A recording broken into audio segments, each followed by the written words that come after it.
こんにちは、ずんだもんです。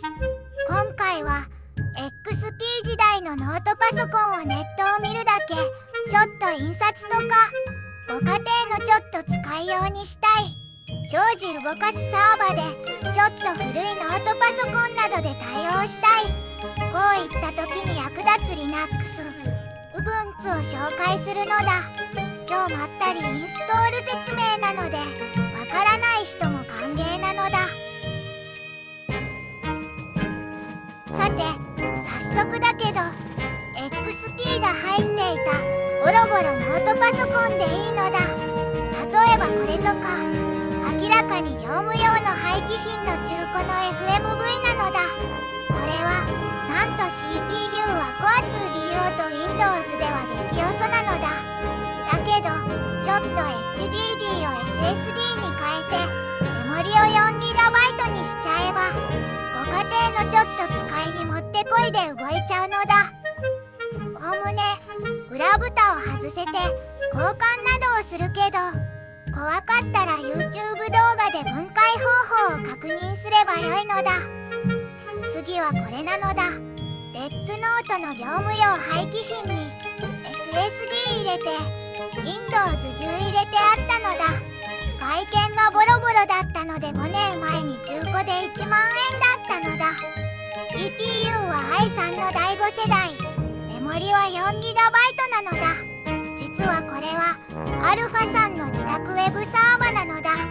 サーバはバックアップの時に本体に触るくらいで、いつもはリモート画面で操作するので外見なんかは関係ないのだ。それから i3 なんて遅々だとか言っているのはおかしいのだ。特に Windows みたいにバックグラウンドでサービスがたくさん動いていない Linux はサクサク動くのだ。実際にブキウィキが2つ、ワードプレスが2つ動いて1日100人以上が見ててもへっちゃらなのだ。では実際に Ubuntu、Linux の入れ方をお話しするのだ。まず Ubuntu にも大きく言って2つあるのだ。毎年4月と10月にリリースされるんだけど、これらはすぐにアップデートも終わりなのだ。そのうち3年おきに LTS 版といってアップデートを5年してくれるのが出るのだ。これを入れておけば5年間はセキュリティもそれなりに大丈夫ということなのだ。今現在の最新の LTS 版はバージョン 22.04 になるのだ。ほとんど世界の言語に対応しているので本家のものを使ってもいいけど、一応日本語リミックスがあるのでこれをおすすめしておくのだ。こんな風に検索して出てきたところでダウンロードを始めるのだ。ちょっと大きいので時間がかかるかもしれないのですが、これでインストール用 ISO ファイルが手に入るのだ。多くの解説ではこの ISO ファイルをルーファスなんかで起動できる USB メモリを作ってそこからインストールさせているのだ。ちょっとやってみるのだ。 USB メモリを差し込んで、そこにダウンロードした ISO ファイルをルーファスで差し込んだ USB メモリに書き込むのだ。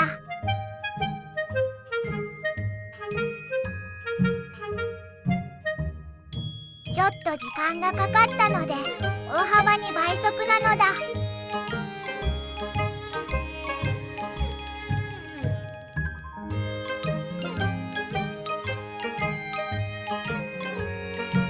次はインストールする方のノートパソコンに挿して起動選択画面を、そのためのキーをポチポチ押しながら起動させるのだ。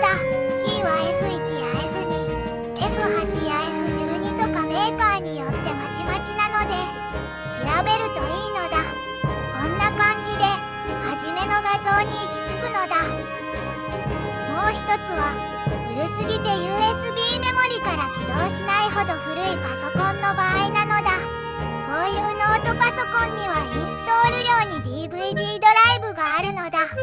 インストール時間はかかるけど DVD でインストールするのだ。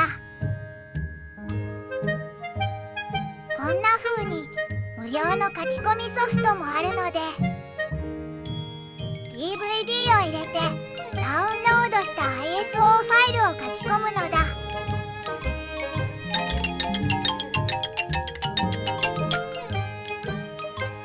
この場合も DVD を入れてそこから起動するのだ。そのままで起動する場合は多いけど、起動の選択や起動順序を BIOS で変えないといけない場合もあるのだ。同じようにこの画面が出てくるのだ。ここからは同じなのでまとめて説明するのだ。日本語を選んで Ubuntu をインストールをクリックするのだ。キーの設定はこれでいいのだ。普段使いなら通常インストールを選び、サーバとかでいらないものがあるなら最小インストールでもいいのだ。今回はもうボロいパソコンなので全体にインストールでいいのだ。時刻合わせは東京でこれでいいのだ。お名前とパスワードを入れるのだ。パスワードは忘れないでほしいのだ。普段使いご家庭用、サーバ用なので自動ログインにしちゃうのだ。結構時間がかかるので辛抱強く待つのだ。終わったら再起動なのだ。指示があったらインストールに使った USB メモリや DVD を抜いてエンターキーを押すのだ。これなのだ。再起動して自動ログインするのだ。はじめの項目はおおむね OK や次へスキップでいいのだ。ちょっと時間を置くとこのアップデートのウィンドウが出るのだ。インストールでいいのだ。パスワードはこういう時にいるので忘れてはいけないのだ。時間がかかってアップデートした後再起動するのだ。ここでアップデートの仕方を説明しておくのだ。左上のアクティビティを押して真ん中にアップと入れるとマークアイコンが出てそれを押すのだ。ソフトウェアの更新が動くのだ。次に同じようにタームと打って端末を出すのだ。ちょっとめんどくさいだろうけどこのように打つのだ。パスワードを打ってエンターを押すのだ。ここでは3個がまだアップデートできるのでまずこう打ってみるのだ。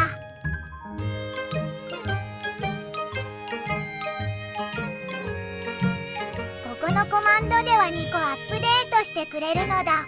続行するのだ。念のための確認なのだ。まだ1個あるのでそれが何か出すのだ。以下のパッケージが保留されていますも入れたいのだ。このように打ち込んでパッケージの名前をコピペするのだ。これで全部終わりのはずなのだ。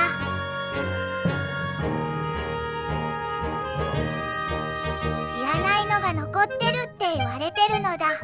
指示通りこのコマンドをコピペで入れるのだ。これで完全にきれいになったのだ。アップデート自体は頻繁にあるのだが自動ではないのだ。週1や月1くらいではやっておくとエラーも減るしセキュリティ上もいいのだ。次はお試しに YouTube を見てみるのだ。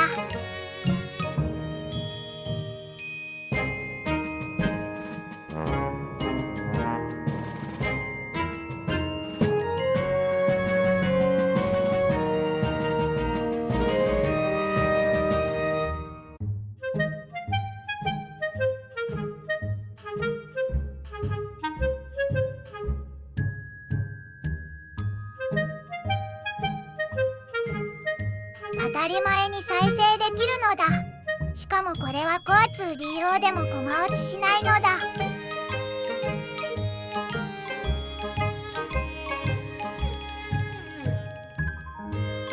全画面でも滑らかなのだ。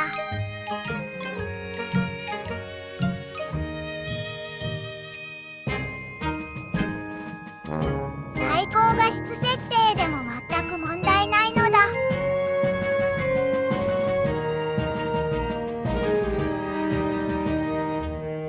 次はワープロソフトを試してみたいのだ。その前にプリンタがどうなっているかというと、何にもしないのに自動で設定されていたのだ。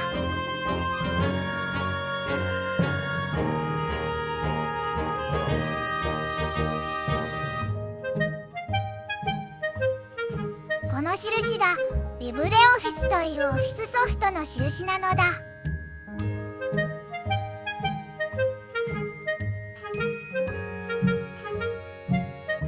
何か売ってみるのだ。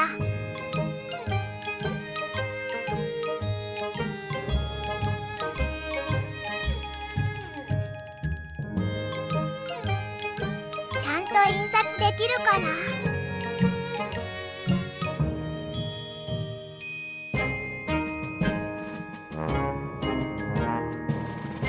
ちゃんと印刷できました。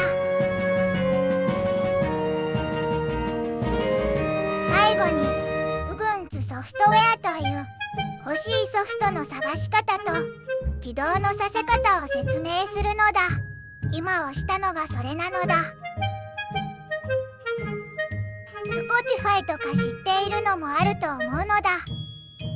左上の虫眼鏡を押して検索語を入れるのだ。今回は GIMP という Photoshop の代わりになるソフトを入れてみるのだ。いろいろ高機能なソフトなのでちょっとインストール時間もかかるのだ。アプリの起動のさせ方は2つ。左上のアクティビティを押して名前を入れると候補が出てくるのと、左下のマークを押して全体が出てくるのだ。というわけでGIMPを起動するのだ。